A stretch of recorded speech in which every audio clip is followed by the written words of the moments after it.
Dear Kyrsten Sinema, we live in a representational democracy.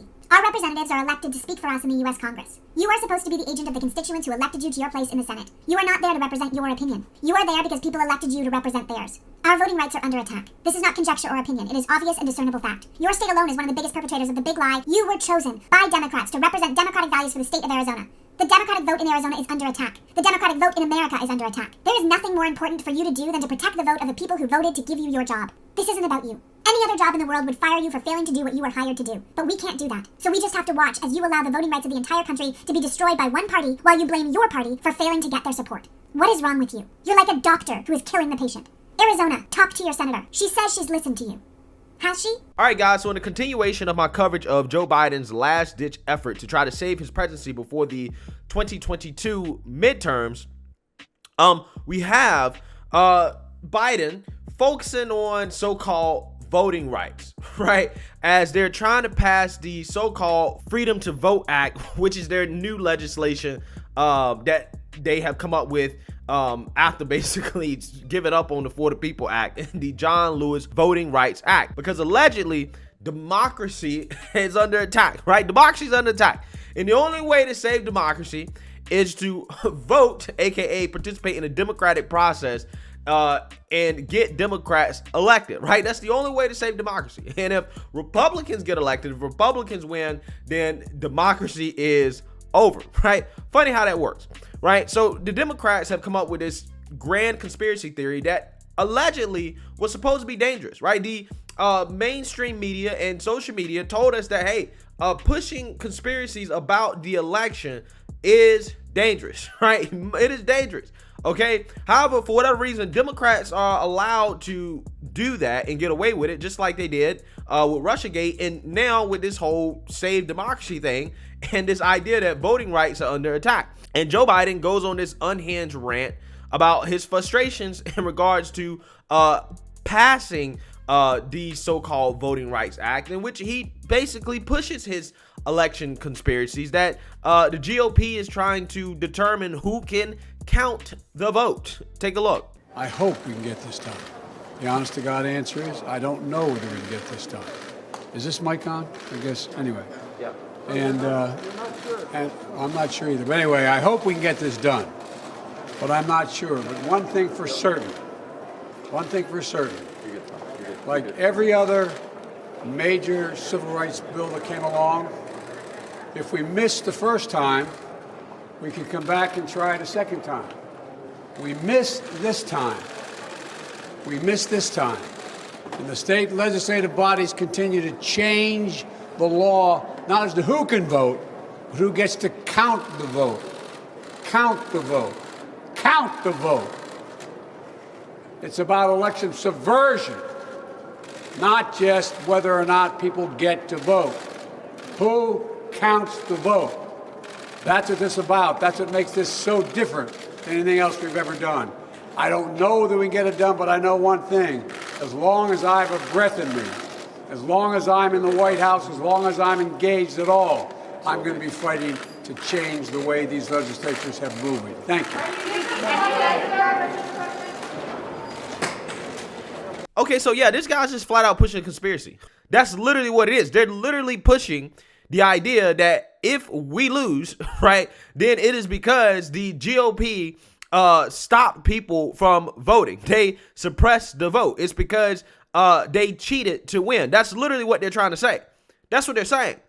Okay? And, you know, it's funny because if you're not a Democrat and you say stuff like that, you might get banned from social media, right? You might get banned. You might be called an insurrectionist. However, Democrats say stuff like that all day, and they don't get banned. They don't get called insurrectionists, even though we've seen what the Democrats are willing to do, right, if they don't get their way in regards to elections, in regards to how they protested Trump, also how they stormed the Capitol when Brett Kavanaugh was being confirmed as a Supreme Court Justice nominee. We know what they're willing to do if they don't get their way, right? We know exactly what they're willing to do.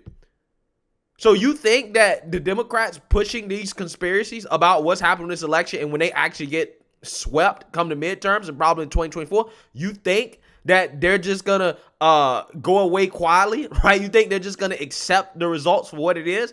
I don't think so, right? I don't think that that's what they're gonna do.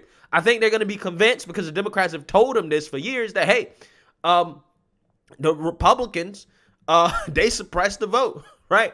They passed these laws that made it impossible for Democrats to win. That's literally what Democrats are saying, right? Even though the GOP has been passing these types of laws for literally years, decades, and Democrats have still been able to win elections. They're making these false claims and they're pushing these false conspiracies about the election. And it's funny because they should be called out and people should be saying, hey, no, is this dangerous? Right? It's such a conspiracy, guys, that it's to the point where even CNN is asking questions like, you know what? I'm not necessarily sure if the Democrats are actually concerned about so-called restrictive voting laws. Do you want to be on the side of John Lewis or Bull Connor? Do you want to be on the side of Abraham Lincoln or Jefferson Davis? The side of right or the side of racism? That's what's being presented. Even the second-ranking Democrat in the Senate, Dick Durbin, said Biden, quote, went a little too far in his rhetoric in that particular comment. And a right versus wrong simplistic view here is a problem. First of all, because more people voted than ever before in the last election. So to just broadly talk about voter suppression may miss that very crucial point. And take vote by mail as one example. Here's what Biden said this week, criticizing Georgia's new law. Voting by mail is a safe and convenient way to get more people to vote. So they're making it harder for you to vote by mail. Okay, well, New York is one of the most reliably Democratic states in the United States, and New York requires people to request absentee ballots, just like the new Georgia law does. Now, Georgia allows anyone to request an absentee ballot. New York does not. In New York, it's actually more restrictive. There are specific guidelines as to who can request an absentee ballot. In fact, back in November, New Yorkers voted down a constitutional amendment that would allow anyone to request an absentee ballot for any reason at all by 55 to 45% in an overwhelmingly Democratic state. And let's take a look at early voting. Georgia, the new law, the law that's sort of Abraham Lincoln versus Jefferson Davis, allows for 17 days of early voting. New York only has 9. Again, it's so obvious that it's a conspiracy that even CNN is like, yo, what you're saying makes no sense, right? The actual facts, right? The fact that more people than ever voted in this election, right? In which, you know, GOP is supposed to be suppressing the vote. Again, that just proves that what you're saying is just nonsense in general. 2, if you actually compare the voter restrictions in blue states versus red states, like New York and Georgia, you see, oh, wait. Some of these blue states, they're actually more restrictive than red states. But yet they only care about restrictive voting laws in red states, right? Which tells you what this is all about, right? It's all about the Democrats being able to control other states' elections, particularly the elections of red states, right? Now, that is not a conspiracy, right? That is actually true because they have legislation designed to federalize our elections and to control how states can conduct their elections, right? So, again, it's just garbage, right? It's garbage. And what they're pushing should be called out as dangerous, right? They should be called insurrectionists for pushing this idea that so-called democracy is under attack and that people's votes are being suppressed with literally no evidence to back up this claim whatsoever, right? But hey, the good thing is that Biden's hopes and dreams will never be fulfilled, okay? Because he has to remove the filibuster in order to actually get this legislation to pass. And there are 2 people that are standing in the way, right? Joe Manchin and Kyrsten Sinema, and Kyrsten Sinema in particular has come out this week and basically said, hey, you know what? I'm going to end Biden's hopes and dreams in regards to his presidency because I am not going to vote to get rid of the filibuster. Take a look. The debate over the Senate's 60-vote threshold shines a light on our broader challenges. There's no need for me to restate my long-standing support for the 60-vote threshold to pass legislation. And there's no need for me to restate its role protecting our country from wild reversals in federal policy. It is a view I've held during my years serving in both the U.S. House and the Senate, and it is the view I continue to hold. It is the belief that I have shared many times in public settings and in private settings. Yeah, so basically what she just did there is end Biden's hopes and dreams, right? That's what she did. She ended Biden's presidency, okay? Because she claims that, hey, I support the Voting Rights Act. I want to pass it, blah, blah, blah. Save democracy, whatever, right? Throwing red meat to her base, right? But in order to pass that legislation, you got to get rid of the filibuster, right? Because Republicans damn sure not going to vote for it. And she's like, I don't want to get rid of the filibuster, right? Which, I mean, hey, I agree with. I 100% agree with. And in my opinion, that is basically her saying no, right? You're not going to do anything for the rest of your presidency. And Joe Manchin also is not on board with getting rid of the filibuster either, okay? So with that being said, Biden's presidency is done. It's literally done, right? It's done.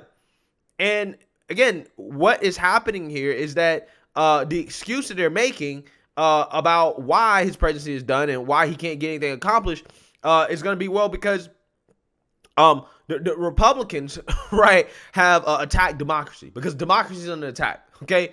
Now, that's what he's going to say. Instead of saying he was unable to actually whip his own party members into getting behind his agenda or to compromise with Republicans, okay? Because I'm pretty sure there's some things in these bills, okay, whether that be the social spending bill and the, BBB or these voting rights acts or even police reform that Republicans probably agree with, right? There's some small changes, some small legislation that these politicians could work on to pass, right, that both parties agree on, but that's not how politics works in Washington for whatever reason. It's all or nothing, right? You have to pass this big, sweeping, overarching bill, right, that nobody reads, or else nothing happens.